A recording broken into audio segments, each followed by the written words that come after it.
for joining us. Welcome to our Future Focus series. Today's guest is Jeff Yonkers, Membership Development Representative from the International Brotherhood of Electrical Workers, Local 275. Today, we're talking about skilled trades, specifically those in electrical work, electricians. Please note, guests of our Zoom webinar will have view-only capabilities and do not have access to video or audio. Please use the chat feature to ask questions, and I'll make sure to monitor those so we can get any answers gathered for you. And this session is being recorded.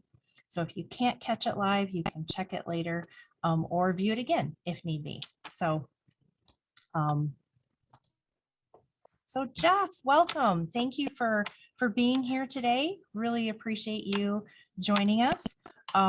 So Jeff, let me just toss it over to you and kind of introduce yourself and what you do. Well, thank you for the invitation.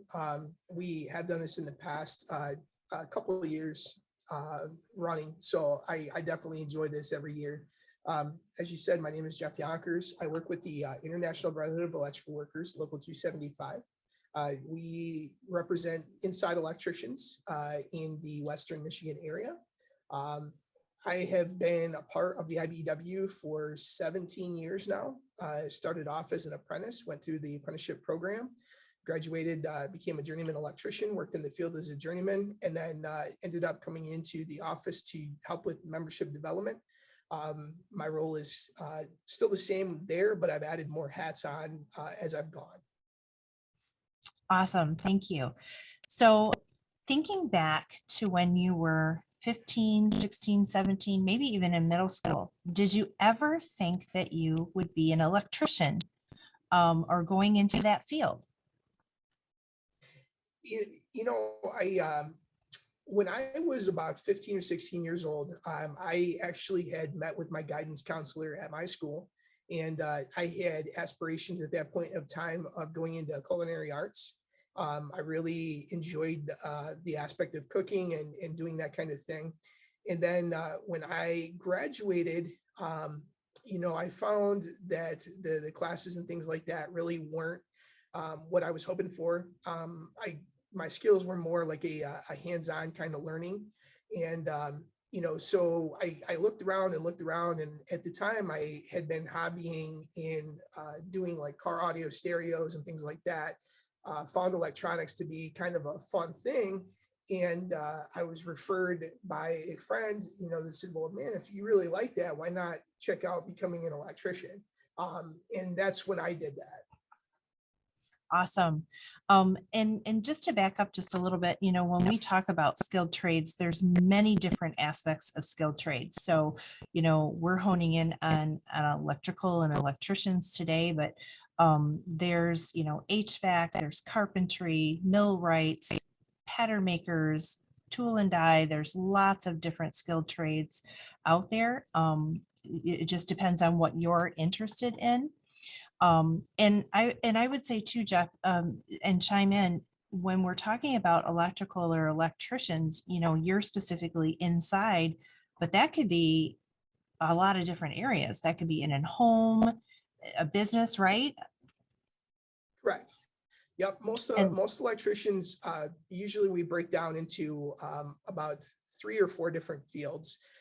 Residential, commercial, and industrial are the 3 most known, but then it can break down into things like telecommunications or low voltage.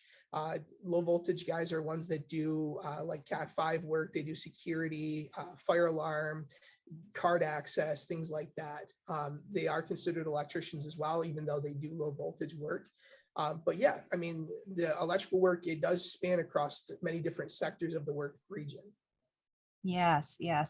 And I think too, I love how you said that you kind of you knew you were a hands-on learner.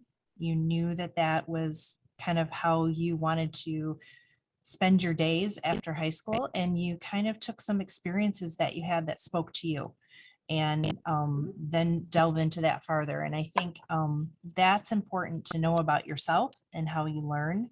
And so, students, as you're doing those educational development plans and you're doing that personality profile that helps you identify who you are, if you're interested in hands-on things, especially skilled trades are very geared towards that. Wouldn't you agree, Jeff? I would, and some of the interesting things that I always include is I remember back to my high school days and sitting in algebra class and geometry class going, man, when am I ever going to use this? And then I get into the skilled trades, and one of the very first years that we're in skilled trades, we're working on algebra, we're working on Ohm's law and geometry on figuring out different angles to run pipe. And I went, and the light kind of came on and went, I'm so glad I paid attention, in algebra and in geometry to those classes, because now it's paying off. Yeah, and I think there is a misconception around skilled trades that it is not as maybe intensive, but it is. You're very skilled in what you do. Yes. I married to a pattern maker, and he used to Oh, build the yeah. patterns by hand, but now he designs everything on a computer, and geometry and algebra come into play all the time, and it's highly, highly skilled. Yes. And so Yep. it just for students to know that. Um, and Jeff, you laid mention too, kind of your steps. Once you found out you were interested in being an electrician, what were those steps that you had to take to get where you could do that? Yeah, so the first thing that I did at that point in time, I came from a family that is generational, has been union. A lot of my family worked with the railroad, so I knew about unions and things like that, but I had never really considered it as far as the electrical. And so when I started doing a research, actually, funny enough, IBEW Local 275 was one of the first things that had popped up when I searched for an electrical apprenticeship. And during that time, they were taking applications like every Friday or something of that nature. So I came down with my high school diploma and my driver's license, and it was I think back then it was like a $20 fee to apply. And I signed up, and then probably a month and a half later, I got a call that they were doing the aptitude test. So I came in, I sat for the aptitude test, passed the aptitude test with no problem. And then that score got me into an interview with our apprenticeship committee. And, so I went in, I had this probably 10-minute interview that was a little bit scary. You're sitting in a room with 9 people staring at you and, asking you different questions, and you have 10 minutes to make to make them sway them that you are a good applicant. And I remember I left the interview. I thought, man, I did not do very well in that. And I actually scored top of the interview class during that interview. And I would say probably a month later, I got a call to go out to work for my first contractor, and kind of went from there. Awesome. And you talked about, the steps of apprenticeship and journeyman. So we'll get to that in just a minute. When we talk about going through being an electrician and the steps that you had to take, now you said you connected with your union. Is that the only way that students can get into being an electrician or the electrical field, or is there other opportunities as well beyond getting connected with a union? There is, so I highly recommend anybody who is interested in any kind of skilled trade, be it electrical, carpentry, operating engineers, anything like that, to reach out at the high school level and look at some of your tech classes. If you have a class that does a tech center or things like that, look at the classes there. I know that our program works very extensively with the Muskegon Tech Center. We also work with the Holland, Ottawa, and Newaygo, other tech centers, and they may not necessarily have a construction program. Some of them have ones that are focused on welding or electronics or things like that. But I highly recommend that if you are interested in any skilled trade, the first step would be to take those classes at the tech center, because you can really make a determination if it's something that you're interested in just off of those classes. I mean, you're already enrolled in school, you already have to be there. if you're taking a class, we'll say on welding, and you're like, man, this is something I really like, I really want to do, then maybe you have a career that's set up for pipe fitting, or you have a career that's set up for, being a millwright or something of that nature. So it does open doors. I always say that that's probably the first step. But there are plenty of accredited electrical programs here in the Western Michigan area. Ours is just one.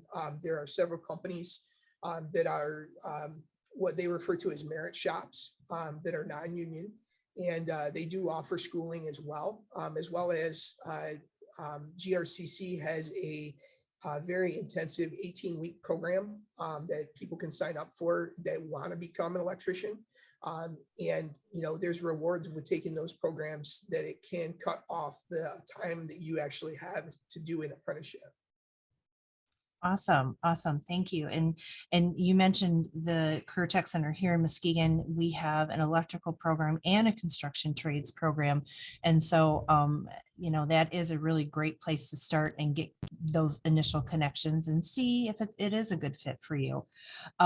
So knowing that if they connect with you in the union there, and that's the route that they're going to go, you mentioned apprenticeship and journeyman. What is the difference between that and those terms, and what does that mean? What does that allow you to do? The difference between an apprenticeship and a journeyman?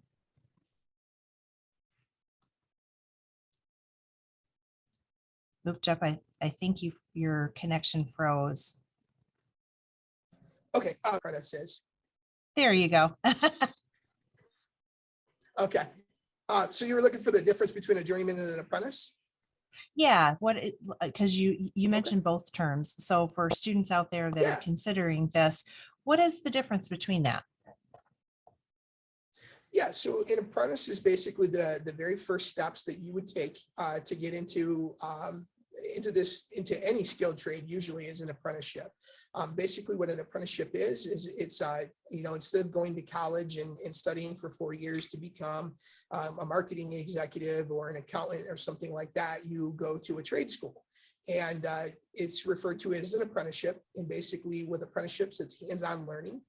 So most of your schooling is going to be taught while you're in the field, working what you're becoming. And then the school portion becomes a smaller part for electrical.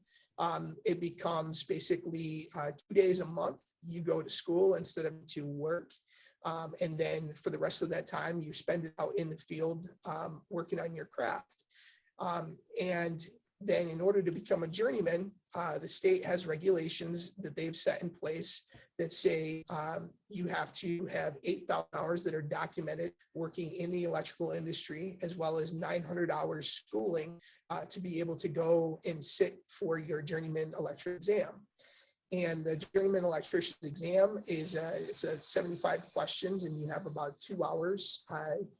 And based on the National Electrical Code, which is about 1,000 book. So it kind of, some people really look at it and go, oh man, it's a lot. But within the 5 years, we work with our apprentices so that they're constantly in that book. And they're constantly learning the pages and everything that goes along with it, so that when they go and they sit for that test, it's not as intimidating. If they see a question that is related to pools, they know that they have to go to the section on pools. If they're then that's talking about grounding, they can go to the grounding section and things like that. So it makes it a lot easier. But then when you pass that test, the state of Michigan that recognizes you as a journeyman electrician. You at that point in time, a lot of people say, oh, your learning is done. And that's not the case either. You continuously learn. We have what they call code updates. So every 3 years, the National Electrical Code makes changes as the industry changes. And then you as a journeyman electrician have to go back to school to learn about those changes in order to keep your license updated. Thank you. Yeah, I think that's really important to know. As an apprentice, you're doing your college training alongside working and sometimes getting paid while you're doing that. Most of the time you are getting paid while you're doing that. And I think, when we're talking in terms of college, the true definition, just want to remind everybody, the true definition of college is any training or credentialing that, well, any training or schooling that leads to a credentialing is the pure definition of college. So an apprenticeship falls under that definition. You are still getting training. It's just leading to a different kind of credential than maybe you would find an associate's or bachelor's degree.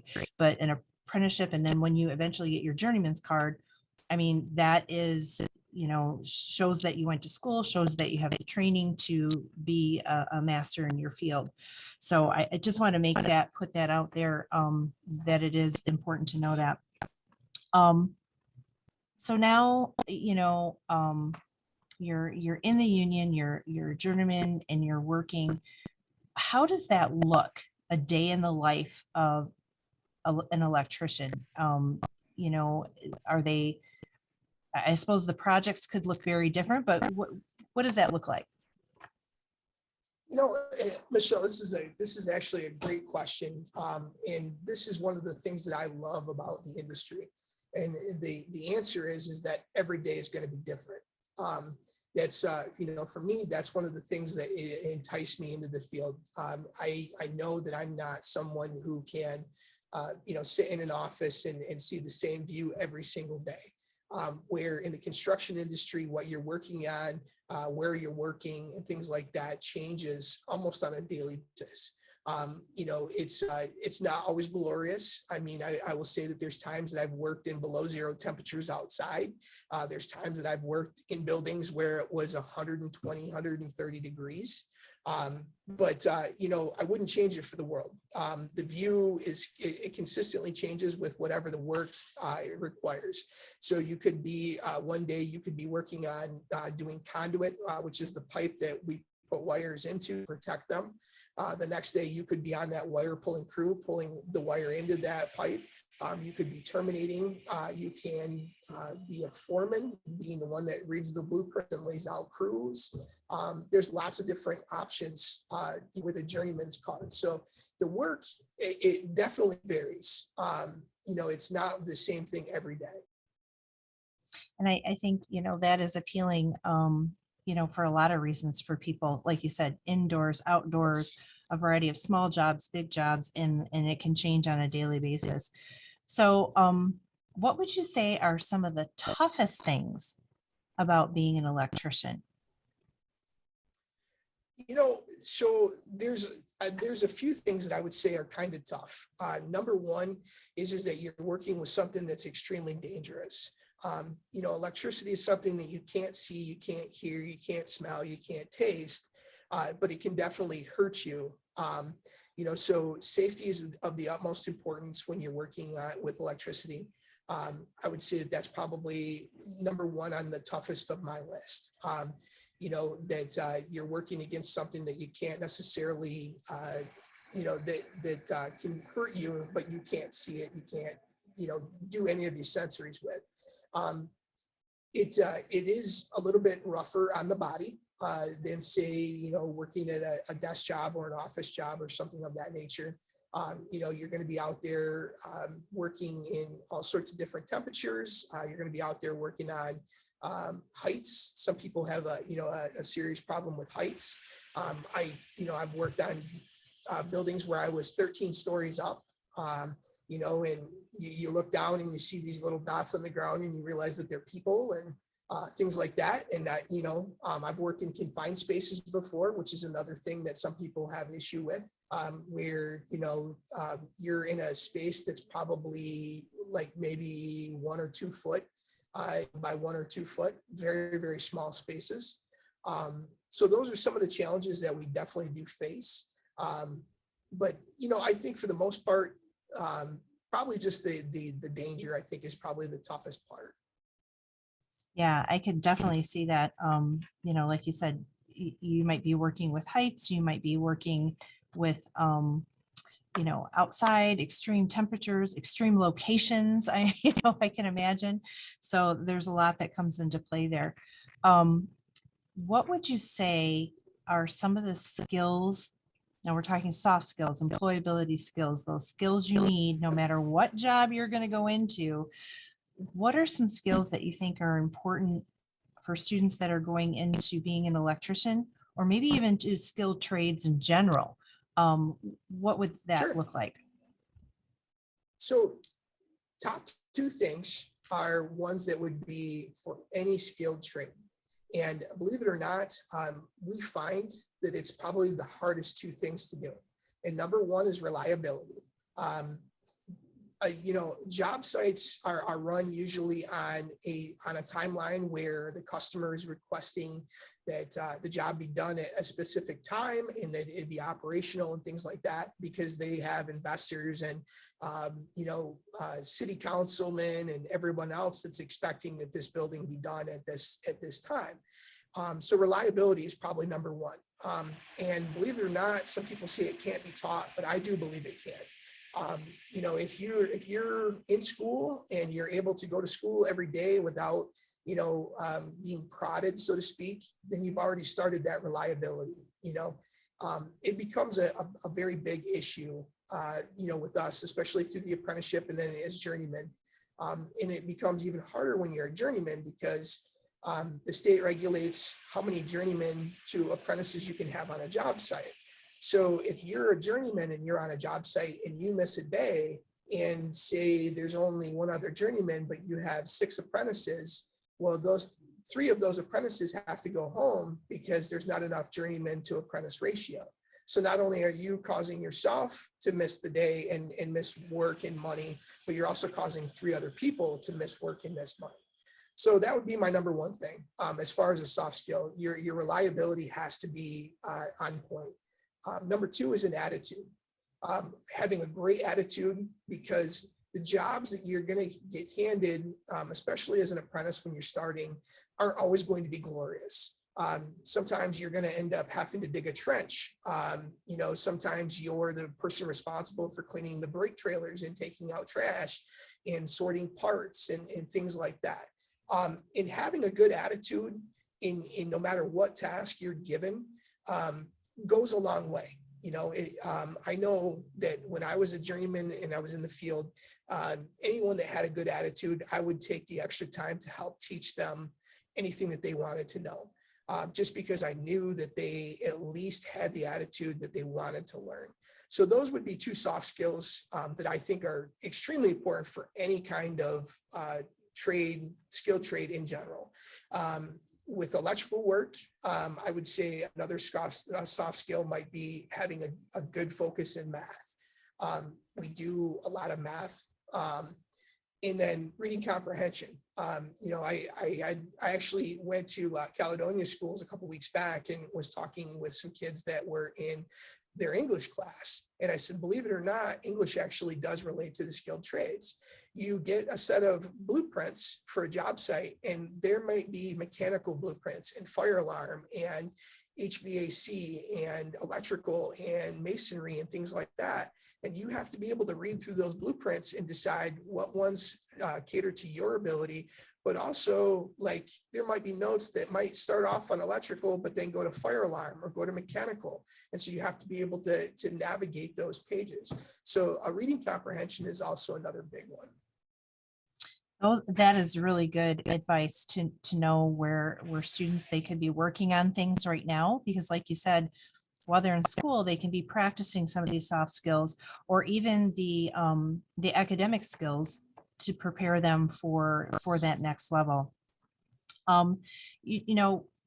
Electricity is everywhere, if you really stop and think about it. And now we're getting to the place with electrical vehicles and things like that. How do you see your industry changing or adapting to some of the need that might be coming in the next few years? That's a great question. So that's one of the things that I really enjoy about the IBEW is that they always stay cutting edge with the technology that's coming out. Solar seems to be the big thing, the real big word that everybody wants to use right now. But the IBEW has been practicing solar work for probably the better part of 10 years. that's something that we've done and we've always worked with, because we knew that the industry was going that way. And then, so when Consumers Energy said, in 2032, we're going to close all of our powerhouses and we're going to go strictly to solar energy, like, we were already ahead of that curve. We had already been doing solar work and we'd already been doing wind farms and things like that. So to us, it was the changes there being that, okay, now we have to, we're going from coal powered now to solar and other clean energy ideas. And now it's shifted even further. We're talking about the idea of, electric cars and things like that. So we actually have just started a program with all of our contractors to get them what they call EVIPT, which is EVIPT trained and certified, so that they actually are certified to install any kind of electric car chargers, be it residential, commercial, even some people are wondering what's going to happen like with gas stations, and that's going to be a change, right? People are going to be able to pull up to a gas station and plug their car in, and they might pay $20 or $30 to wait there to charge their vehicle, and we're working on that. We're also ahead of the curve with adding in solar energy into the highway work. There's certain countries that are abroad in Europe that have already looked at this and implemented being able to charge your car while your car is driving. And we're working on that on the east side of the state. They're looking at putting in portions of the highway that when you're traveling on that highway, it's charging your car, which is great. But yeah, I mean, you always have to stay very much on the cutting edge. And the way that I look at it is that when it becomes popular, if you're not already knowing what's going on and how to do it, then you're already behind the curve. That is so true with the way that technology changes so quickly. And, in that conversation, you just had mentioned how electrical connects to different fields. If we're talking about environmental, here you are working with probably environmental groups, working with big companies like consumers, DTE, wind farms, things like that. Also talking about auto manufacturers, and how that can be taken care of. So, I mean, there are lots of different fields that you guys have your hands in. So I, want to make sure we highlight that. So Jeff, we're getting close to the end of our time, but I want to make sure that I share out, if somebody wanted to connect with the IBEW and they wanted to apply to be an apprentice and apply for your program, how would they go about that? And what is the time frame for something like that? Well, the easiest way to do it is to reach out through our Joint Apprenticeship Training Committee, which I believe you have the link for. But on there, it would, yep. On there is where we will list basically when the application window becomes open. But I'm going to kind of revert back here a minute to the idea of going to the tech centers. So we actually have a partnership with Muskegon Area Tech Center. And we have kind of what I think is a pretty sweet deal, where if you attend the tech center and you take, I believe it's both years of the electrical courses that they offer there, and you're able to get a letter of recommendation from your teacher, that guarantees you an interview. And then if you're able to make a good appearance at that interview, it actually slots you into our second year of our apprenticeship. Because when you're at the tech center, you're already doing your first year apprenticeship work. They're already going over everything that we go over in our first year of apprenticeship. So you're ahead of the curve in the learning portion. You can come into our program as a second year apprentice, and we'll start teaching you, the stuff out in the field, but book-wise, you're already a year ahead, which means that you would be able to finish your apprenticeship in 4 years rather than 5. So that's a big thing. And I definitely recommend that, when you guys are looking at the idea of becoming an electrician, to focus on the tech center, because I think, for myself, that's a really good deal. You're cutting 1 year off of your education, and you already have to be in school. So why not, look forward and say, I could do, I really want to be an electrician. I can take these programs for 2 years, and then I can go into a second year apprenticeship, and then in 4 more years, I can be a journeyman at 22 years old. It's a great thing. Yeah, no, I think that's a great thing to mention, especially if you can cut off that amount of time. And then, like you said, with the recommendation, you're kind of put at the top of the list to get that interview and take a year off. So here on my screen, I have the link to the West Michigan Electrical JATC, which Jeff was mentioning. There's also this resource as well, the Service Titan Michigan Electrical License, How to Become an Electrician in Michigan. That gives you some really good information as well.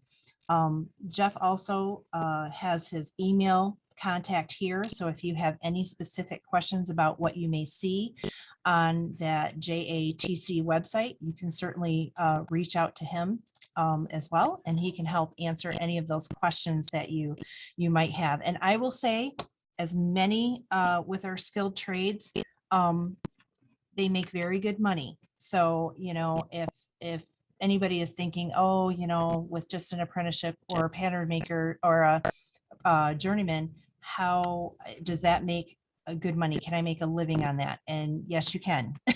Right, Jeff? You know what, Michelle, I always start off when I do these in person, I always start off and I ask one very simple question. And that question is can you tell me where you can go and in 4 years be able to make upwards of $100,000 a year? And the answer is skilled trades. By the time you become a journeyman electrician or a journeyman pipe fitter or anything like that, the skilled trades is in such high demand that the wages and things like that are that you can go and you can easily make $100,000 a year without any debt whatsoever, because your schooling is paid for when you do it.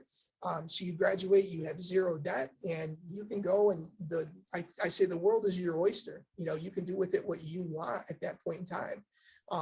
And the other part that I want to emphasize is the demand.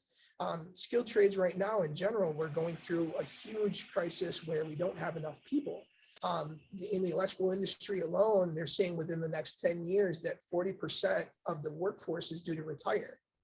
That's going to leave a massive demand for more people to come into this trade. And so, again, it's a job that you can, well, I don't even want to say a job, it's a career that you can go, you can, pick your path and do what you want to do and make a great living doing it. That's awesome. I appreciate that. And when we go back to the JATC, is there a time frame that you guys hold interviews or take applications, or is that something that's open all the time? Right now, it is not open all the time.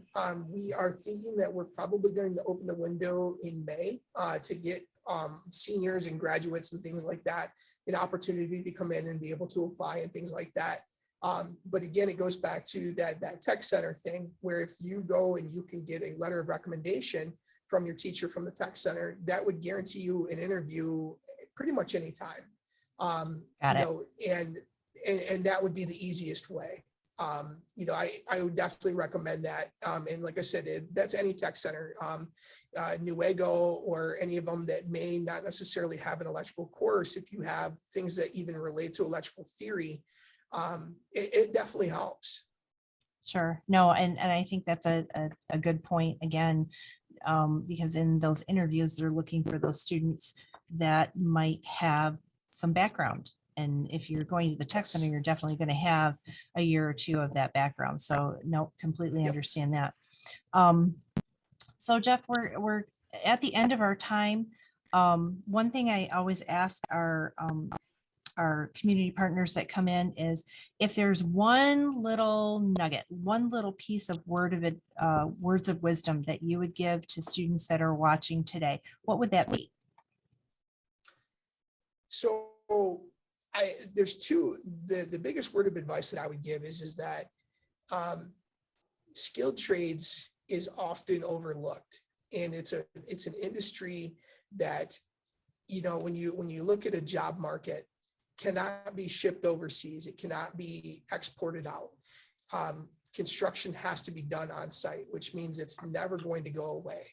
The industry that you choose, it may change, the job may change, and how you do it may change, but there's always going to be a need for those people to be there. And it can lead you, even if you have thoughts of going to college, if you go to trade school, it can open up paths for you for college. You can go, some of our guys will go take our apprenticeship program, become a journeyman electrician, and then go to college to become electrical engineers. And it makes them even more valuable to those companies because now they have in-field experience and they can relate that. So I always revert back and say the world is your oyster. We can take anybody and make them into an electrician if you have the right skill set, meaning that you have a good attitude, that you can show up to work on time, you have some decent math skills. We will teach you how to be an electrician. You don't have to come in knowing anything about the electrical industry. We'll teach all of that to you as long as you have at least the solid set of soft skills that we had talked about. No, that's awesome and a great piece of advice. And I always think too, not that other sectors and careers don't have this too, but when we talk to students, we ask them, what problems do you want to solve? And then when you're in the skilled trades, you're solving a lot of problems.